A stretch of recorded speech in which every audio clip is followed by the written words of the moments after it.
अब तो सुभान अल्लाह उनके मीलाद का महीना आने वाला है। आ गए नूर वाले नबी मरहबा या मुस्तफा, मरहबा या मुस्तफा। इंशाअल्लाह इस बार अपना आप सजाकर भी मीलाद मनाएंगे इंशाअल्लाह। मुबारक मुबारक हुजूर आ रहे। जैसी उम्र जैसा बंदा वैसा तोहफा।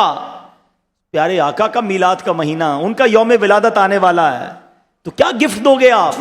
आए हैं हुजूर आए हैं, आए हैं हुजूर आए हैं। लेकिन वही गिफ्ट देना चाहिए जो नबी पाक को पसंद है ना। और आका को क्या पसंद है? आका फरमाते हैं जुइलत कुर्रतु ऐनी फिस्सलाह, नमाज में मेरी आंखों की ठंडक है। आओ नमाजी बनकर मीलाद बनाते हैं।